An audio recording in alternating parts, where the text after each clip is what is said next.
Hi, I'm Siege from the Puma podcast team.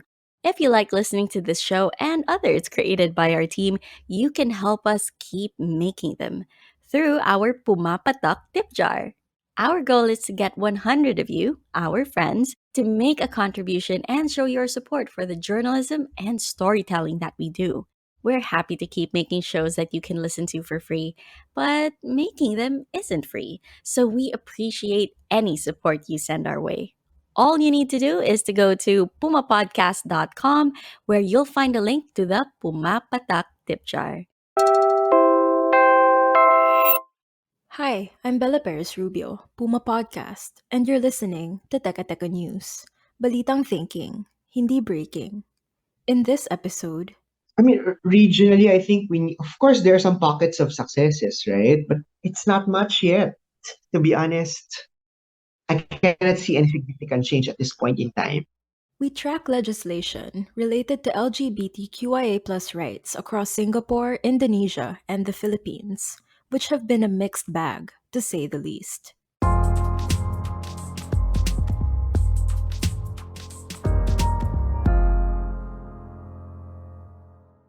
For these reasons, the government will repeal Section 377A and decriminalize sex between men. I believe this is the right thing to do and something that most Singaporeans will now accept. That's Singapore's Prime Minister, Lee Hsien Loong, speaking to reporters last August. He was celebrating the repeal of a British colonial-era law in a move that recognized the rights of LGBTQIA persons. But there was a catch. Even as we repeal 377A, we will uphold and safeguard the institution of marriage. Under the law, only marriages between one man and one woman are recognized in Singapore. To explain exactly what that means, here's Ryan Silverio, Executive Director of the ASEAN SOGI Caucus. So, side by side with the decriminalization or the amendment to Section 377A, they've also introduced an amendment to the Constitution which provides for a clear definition of marriage, which is heterosexual in nature, like man and woman, which is somehow similar to the family code of the Philippines, right? That's right. In one fell swoop, the Singaporean parliament decriminalized sex between men, but also effectively blocked the path to full marriage equality. I think it's a necessary compromise. It's not really the perfect scenario, to be honest. There were, of course, some parliamentarians were playing on the fear that the decriminalization might lead into the pushing for marriage equality, or some would also say that it's a threat to traditional values. Some, on the other hand, have said that we need to have this compromise because we don't want society to be like the US, where there's so much wokeness and cancel culture. So I asked Ryan, how do we make sense of this development? Now they're somehow recognizing that there's a societal shift in the country. More young people are talking about it. It's on social media. There's a values change nowadays. People are starting to recognize the value of inclusion. But then again, there are also views that society remains to be divided. And that is where the compromise agreement took place. But in the meantime, I think we just have to settle with the fact that there is a win. There is a victory. That is the removal of 377A. And this creates a more safe space. It removes the chilling effect of the law towards gay men in Singapore. We'll pause here, but when we return, we move on to developments in Indonesia and the Philippines.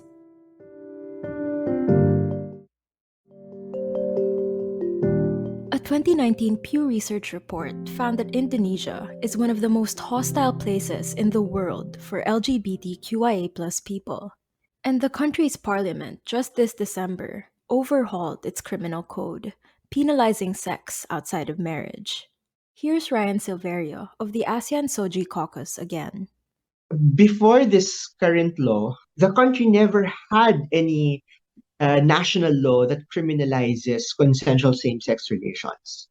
Unlike, say, Singapore, Brunei Darussalam, Myanmar, or Malaysia, because of the inherited 377 anti-sodomy laws from the British. However, there are local laws where consensual same-sex relations are prohibited. Case in point is Aceh. Aceh is a province in Indonesia that enforces some parts of Islamic criminal law. And there are also other laws at the local level, such as the anti-LGBT propaganda laws, anti-pornography laws, which is a national law. These are also being used. This new law has been described in headlines as the quote, nail in the coffin for LGBTQIA rights. Almost immediately, fear spread that this draconian law would also be used to target members of the LGBTQIA community. There are some mixed views on that. I've read some statements of human rights organizations saying that the new law might affect non-heterosexual couples because the text of the definition is very clear. Sex outside marriage, cohabitation outside marriage. And these are the realities of LGBTI persons. In a country where LGBTI persons do not get married, the fact that they're not married and they engage in sexual relations in private, that law can still be used, right? And cohabitation, LGBTI couples who are not married and who live together, that can also be used. Ryan says there are some who believe, though, that the law is less likely to be used against LGBTQIA persons. And while we'll have to wait and see, what we know so far isn't comforting. You have a social climate which is not so friendly, and there have been a lot of manifestations such as attacks against LGBTI activists. Quite recently, one trans-led organization who participated in an Idaho Bit event faced a reprisal. Their office was attacked, staff and volunteers were forced to evacuate, etc. So you have an unholy mix of religion and right wing politics blending together that creates a hostile environment. And finally, there's the Philippines. Earlier this month, the proposed SOGI-SC Equality Act finally hurdled the committee level at the Senate, with the approval of 19 out of 24 senators. That's more votes than the bill has ever gotten before. Principal author and sponsor, Senator Risa Hontiveros, is hopeful that the anti discrimination measure will finally become law. She bears the hope of all the activists in the country. Fingers crossed. I'm hopeful, but we also have to anticipate blockages in the future. I think there's still a strong lobby from the anti-LGBT camp. They're still continue to push for some amendments, highlighting protection of religious freedom, blah blah blah. So we don't know yet, but the numbers are promising. The House of Representatives has yet to take action on the bill in this current session of Congress. In 2017, though, it passed the proposed measure on its third and final reading. We don't know now the current composition of the House of Representatives, whether they will also support a similar move. But the most important thing is that we continue to push the executive to certify the bill as urgent. I think if there is political will from the executive, things can move fast. But does the Marcos administration have the political will to see this through? None.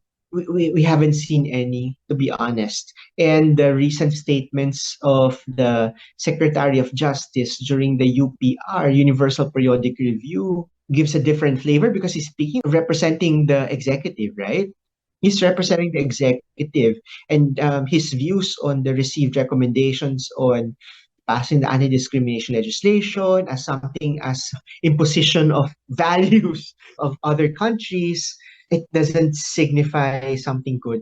Here's what Justice Secretary Boying Remulla had to say about the UN's recommendation for the Philippines to pass the SOGI anti-discrimination law.